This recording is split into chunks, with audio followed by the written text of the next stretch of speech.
स्वागत आहे तुमचं यश आराध्य YouTube चॅनलमध्ये. प्रत्येकाच्या मनामध्ये हा प्रश्न आहे, की येणाऱ्या काळामध्ये एआय मोठं होतंय, ChatGPT सारखे टूल्स येतायत, Claude सारखे नवीन-नवीन LLMs येतायत आणि मग भविष्यामध्ये एआयचं भविष्य असणार काय? किंवा जर आज आपण कॉम्प्युटर सायन्स घेत असू, तर 4 वर्षानंतर मला प्लेसमेंटची संधी मिळणार का? मी लक्षात घ्या, मी एका आयटी कंपनीत काम करतोय. तुम्ही जे स्वप्न बघताय, ते स्वप्न मी ऑलरेडी जगतोय. मी आयटी कंपनीमध्ये काम करतोय. मी वेगवेगळ्या कंपनीजमध्ये सुद्धा काम केलेलं आहे. आणि मी अजून सुद्धा कार्यरत आहे. मी अजून सुद्धा जॉब करतोय. ठीक आहे. मग मी हे सगळ्या फेजमधून गेलेलो आहे. मी तुमचं ब्रांच असेल, पुन्हा प्लेसमेंट असेल, पुन्हा नोकरी असेल, हे सगळं मी बघतोय. सो मी तुम्हाला बेस्ट सांगू शकतो, की मी आज काय अनुभव करतोय आणि तुम्ही भविष्यात काय केलं पाहिजे. एक सोपी गोष्ट मी तुम्हाला सांगतो, की काल मी एक रिसेंटली म्हणजे लास्ट वीक मी एका व्यक्तीला भेटलो. तो व्यक्ती म्हणजे लहान होता माझ्यापेक्षा वयाने आणि मे बी तुमच्यापेक्षा 2 ते 3 वर्षाने, 4 वर्षाने तो मोठा असेल. त्याने ना त्याची नवीन काउन्सिलिंग सुरू केली आहे. मी म्हटलं, "का रे बाबा, म्हणजे काउन्सिलिंगमध्ये तू कसं काय आलास? काय नाही?" सहज मी त्याला विचारत होतो. त्याने मला सांगितलं, की "मी कॉम्प्युटर इंजिनिअरिंग केलेली आहे सो अँड सो कॉलेजमधून आणि मला प्लेसमेंट मिळाली नाही म्हणून मी काउन्सिलिंग सुरू केली." मग याचा अर्थ काय होतोय? मग आता तो 1000 मुलांना सांगणार आहे, की तुम्ही कॉम्प्युटर इंजिनिअरिंग घ्या. पण त्याचं स्वतःचं बॅकग्राऊंड काय, की त्याला सीएस करून प्लेसमेंट मिळालेली नाही. असे कित्येक व्यक्ती आहेत, की काय होतं माहिती आहे का, काउन्सिलिंग करताना तुम्ही सीएस सांगितलं, की लगेच तुम्हाला सीएस देऊन टाकणं हे चुकीचं आहे. आपण विचार केला पाहिजे, की त्याचं भविष्य काय आहे? त्या कॉलेजमधून जर कॉम्प्युटर इंजिनिअरिंग केली, तर त्याचं काय भविष्य असणार आहे? सोपं मी तुम्हाला सांगतो. एखादं साधं कॉलेज धरा, तुमच्या गावाकडचं कॉलेज धरा किंवा पुण्यातही बरेचसे गावाकडचे सारखे कॉलेजेस आहेत. आता मी कोणत्या कॉलेजचं नाव घेत नाही, पण पुण्यामध्ये 60 कॉलेजेस आहेत, 25च कॉलेज आहेत ज्याच्यात कंपनीज येतात. बाकीचे कॉलेज उगी गावाकडे आपलं जसं चालायचं म्हणून, चालायची म्हणून ते चालू असतात. आता या कॉलेजेसमध्ये समजा तुमचं ॲडमिशन झालं आणि लेट्स से एखाद्या मुलाचं सीओईपीमध्ये मॅन्युफॅक्चरिंगला ॲडमिशन झालं किंवा व्हीजीटीआयमध्ये टेक्सटाईलला ॲडमिशन झालं. मी फॉर शुअर सांगतो या मुलापेक्षा याचं कॉम्प्युटर इंजिनिअरिंग जरी असेल, तरी याच्यापेक्षा चांगली नोकरी त्या मुलाला भेटणार आहे. लक्षात घ्या. मग जर आपण जॉबचा विचार केला ना, तर काय होतं, की चांगलं कॉलेज असेल, तर आपल्याला फायदा होतो. मग सीएस, आयटी, एआय याच्या नोकऱ्या जाणार आहेत, हे सगळ्या गोष्टी खऱ्या आहेत. पण याचा जर थोडंसं तुम्ही डेप्थमध्ये विचार केला, तर लक्षात घ्या जसंच कॉम्प्युटर्स इंडियामध्ये आले होते.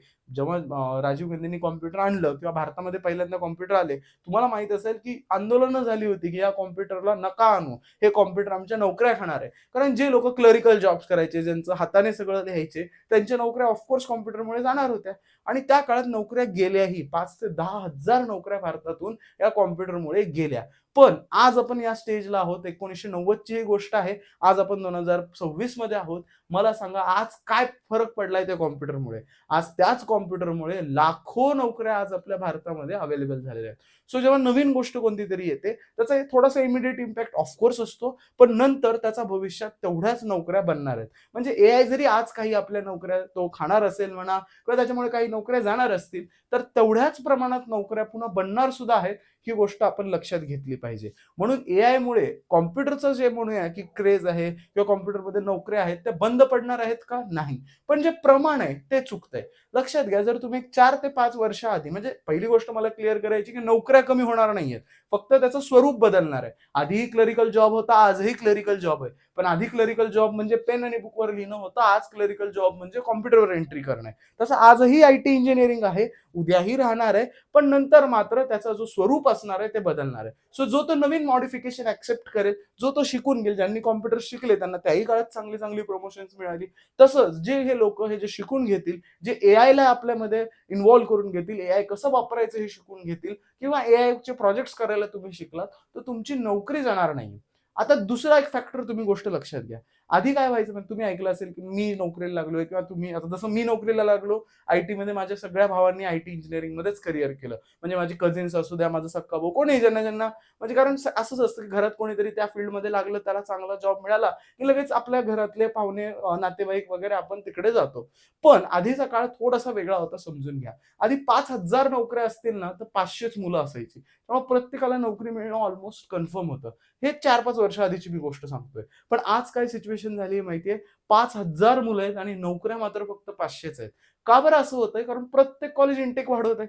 सोपं उदाहरण मी सांगतो. व्ही-आय-टीमध्ये 2020चा जर तुम्ही रेकॉर्ड बघितला, तर 800 सुद्धा सी-एस, आय-टी, आय-एन-टी-सी मिळून म्हणजे मुलं नव्हती व्ही-आय-टीमध्ये. आज जर तुम्ही बघितलं, तर तीच मुलं 3,000च्या आसपास त्याच्यापेक्षा जास्त आहेत, जी मुलं सी-एस, आय-टी, आय-एन-टी-सी करून पास आउट होणार आहेत. म्हणजे एका कॉलेजने 2-2 हजाराचा इनटेक वाढवलाय. एकटं व्ही-आय-टीच नाहीये, पण असे सगळेच कॉलेजेस आहेत, ज्यामध्ये यामध्ये दोषी आहेत आणि प्रत्येक कॉलेजने भरमसाठ फीसच्या त्यांना ऑफकोर्स ऍडमिशन मिळाले, त्यांचा फायदा होतो म्हणूनच त्यांनी ते केलेलं आहे आणि भरमसाठ सीट्स वाढलेले आहेत. त्याच्यामुळे काय होतं आणि फक्त भारतात झाले, महाराष्ट्रात झाले असं नाही, अख्ख्या भारतामध्ये हे झालेलं आहे. त्याच्यामुळे काय होतं की computer engineer, CS, IT, AI, ENTC यांची जी संख्या आहे ती खूप मोठ्या प्रमाणात झालेली आहे. त्याच्यामुळे काय होतंय की नोकऱ्या आधी तेवढ्याच होत्या, आजही तेवढ्या आहेत किंवा काही प्रमाणात एआय मुळे कमीही झाल्या असतील. त्याचे बरेचसे फॅक्टर्स आहेत, जीसीसीज आहेत, बऱ्याचशा गोष्टी आहेत ज्याच्यामुळे थोड्याशा नोकऱ्या कमी झालेल्या आहेत. पण नोकऱ्या ज्या प्रमाणात कमी झाल्या आहेत त्याच्यापेक्षा जास्त प्रमाणात मुलं वाढलेली आहेत. हा एक मोठा ड्रॉबॅक आपल्यासाठी होणार आहे. मग आता याच्यातून बाहेर कसं यायचं, या संकटातून बाहेर कसं यायचं? मी तुम्हाला सांगेन की CS, IT, AI, data science, machine learning, cyber security घ्यायला घाबरू नका. घ्या. पण 2 गोष्टीची तुमची तयारी पाहिजे. सगळ्यात पहिली गोष्ट, तुम्हाला इतकी मेहनत करावी लागेल की तुमचा जो वर्ग असेल, तुमच्या आजूबाजूची जी कॉम्पिटिशन आहे, त्याच्यापेक्षा तुम्ही पुढे गेला पाहिजेत. आणि हे फक्त मी माझं कॉलेज करतो, मी माझं फक्त माझ्या वर्गात जेवढं शिकवलंय ते करतो, याच्याने होणार नाही. तुम्हाला काहीतरी वेगळं करावं लागेल. तुम्हाला काहीतरी वेगळं नवीन डोकं लावावं लागेल, तर आणि तरच हे साध्य होणार आहे. मी एक छोटंसं उदाहरण तुम्हाला सांगतो. एक माझा स्टुडंट आहे, मी आता नाव त्याचं पर्सेंटाईल सांगत बसत नाही, पण त्याला थोडंसं कमी पर्सेंटाईल होतं. त्याने एका चांगल्या कॉलेजमध्ये ॲडमिशन घेतलंय आणि त्याने काय प्रोजेक्ट केलाय माहिती आहे तुम्हाला? माहिती आहे, जे मुलांना दिसत नाही, आपण अंध मुलं म्हणतो, त्यांच्यासाठी त्याने एक प्रोजेक्ट उभा केलाय.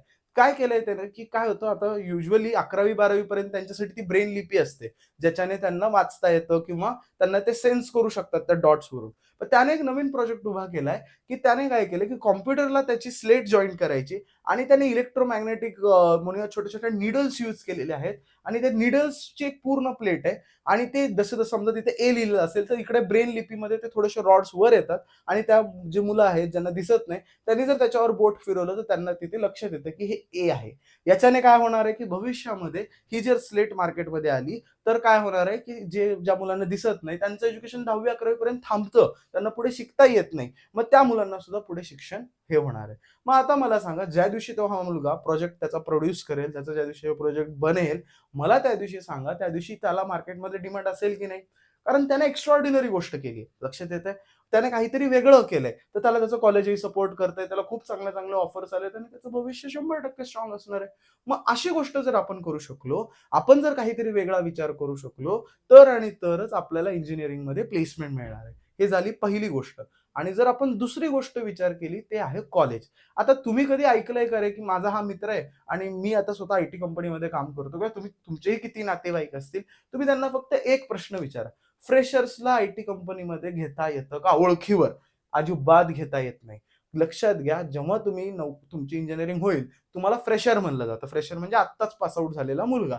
त्याला काहीही ऑप्शन नसतो, की मी माझी ओळख आहे, मी ओळखीने आयटी कंपनीत लागतो. शक्यच नाहीये.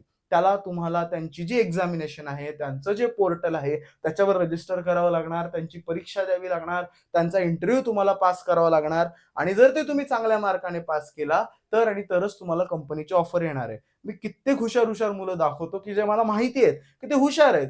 पण त्यांना त्यांच्या कॉलेजमध्ये कंपनी न आल्यामुळे त्यांना ती संधीच मिळाली नाही. त्यांना ते इंटरव्ह्यूची संधी मिळाली नाही. त्यांना ती परीक्षा देण्याची संधी मिळाली नाही आणि मग त्यांना नोकऱ्या मिळाल्या नाहीत. पण ते ॲक्चुअली त्यांचं कोडिंगचं नॉलेज खूप चांगलं आहे. मी अशी कित्येक मुलं तुम्हाला दाखवू शकतो. सो एक गोष्ट लक्षात घ्या, आयटी कंपनीज ह्या वेगळ्या पद्धतीने वर्क करतात.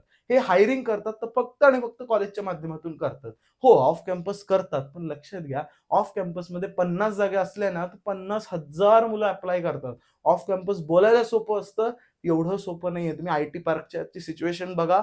जर इन्फोसिस कोणत्याही कंपनीमध्ये 50 जागा निघाल्या ना, तर ट्रॅफिक जाम होतो. इतकी सध्या नोकरीची किल्लत आहे. मग याच्यामध्ये नोकऱ्या मिळत नाहीत अशातला भाग नाहीये. पण जे खरंच स्किल्ड आहेत, ज्यांनी खरंच काहीतरी ज्यांना नॉलेज आहे, त्यांनाच फक्त आता नोकऱ्या मिळतायत. सो आपण पहिली ही तयारी ठेवली पाहिजे, की मी ज्या कोणत्या कॉलेजमध्ये जाईल, मी जी कोणती ब्रांच घेईल, त्याच्यामध्ये एक्सेल करणार आहे. मी व्यवस्थितपणे अभ्यास करणार आहे आणि चांगल्यातलं चांगलं म्हणजे एक्स्ट्राऑर्डिनरी मी काहीतरी करणार आहे. तेही काय करायचं, काही नाही याच्यावर मी व्हिडिओ सांगेनच. आणि दुसरी गोष्ट, कॉलेज चांगलंच घ्या. लक्षात घ्या, कंपनी कॉलेजमध्येच येणार आहे. ऑफ कॅम्पस हे बोलायला सोपं असतं, करणं खूप डिफिकल्ट असतं आणि कॉलेजेसच्या प्लेसमेंट्स बोगस सुद्धा असतात. इतके कॉलेजेस आहेत, की काय करतात, की काही मुलं ऑफ कॅम्पस लागलेली असतात. आता तुम्ही बघितलं असेल कोल्हापूरमध्ये किंवा बरेचसे आपले पुण्यातले कॉलेजेस, मुलगा Googleला लागला किंवा मुलगी कोणत्यातरी चांगल्या Amazonला लागली, तर ते त्यांच्या मेहनतीने लागलेले असतात. त्याच्यात कॉलेजचा काहीच रोल नसतो. मला सांगा, जर Google पी-आय-सी-टीला येत नसेल किंवा पी-सी-सी-ईला येत नसेल, तर अशा साध्या-साध्या कॉलेजला जाणार आहे का? जात नसतं. पण हे काय करतात, ऍडव्हर्टिजमेंट, मार्केटिंग अशी करतात की तुम्हाला वाटलं पाहिजे की इथे गुगलच येते. असं नसतं, तिथे गुगल आलेली नसते. त्याच्यामुळे त्या कॉलेजमध्ये किती कंपनीज येतात ते बघा. त्या कंपनीत जर तिथे 50 कंपनीज आल्या, याचा अर्थ तुम्ही 25 साठी एलिजिबल व्हाल आणि ॲटलीस्ट 25 कंपनीचे इंटरव्ह्यू दिल्यानंतर तुम्हाला एखादी कंपनी मिळेल. सो मी पुन्हा सांगतो, पुण्यामध्ये 60 कॉलेजेस आहेत. त्यातले फक्त 25 कॉलेजेस आहेत ज्याच्यामध्ये 10च्या वर कंपनीज येतात. मी 10 म्हणतोय फक्त. 10च्या वर कंपनीज येणारे फक्त आणि फक्त 25 कॉलेजेस आहेत.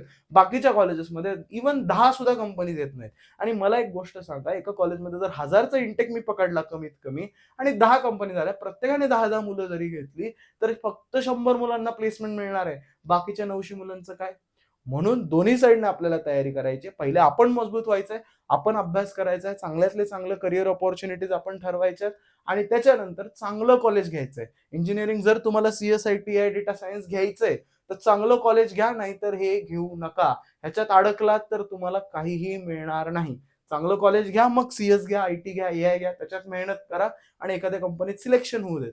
पण जर तुम्ही साधं कॉलेज घेतलं, ज्या कॉलेजमध्ये कंपनी येत नाही, मग तो तुम्ही CS घ्या किंवा काहीही ब्रांच घ्या, प्लेसमेंट मिळणार नाही. हे मी तुम्हाला आत्ताच सांगतोय. सो आय होप तुम्हाला CSचं भविष्य काय आहे, आपली स्ट्रॅटेजी काय असली पाहिजे लक्षात आहे. CS हे नक्कीच पुढे चालून मोठंच होणार आहे. थोडे वर्ष मे बी त्याच्यात थोडंसं स्ट्रगल असेल, पण भविष्यामध्ये नक्कीच त्याच्यामध्ये काही ना काही करियर अपॉर्च्युनिटीज येतील. आधी मोबाईल नव्हते, आज मोबाईल आले. पुढे काहीतरी नवीन येईल. पण नक्कीच काहीतरी इनोव्हेशन येणार आहे आणि त्याच्यामध्ये जॉब नवीन ओपनिंग असणार आहे. पण आधीसारखं नसणार आहे, आधीसारखं सोपं नसणार आहे. सो पुन्हा मी क्लिअर करतो, आपल्याला मेहनत करायची आणि चांगलं कॉलेज आपल्याला मिळवायचंय, जेणेकरून आपल्याला चांगली प्लेसमेंट मिळाली पाहिजे. आय होप हा व्हिडिओ आवडला असेल. हा व्हिडिओ कसा वाटला नक्की कमेंट सेक्शनमध्ये कळवायला विसरू नका. भेटूया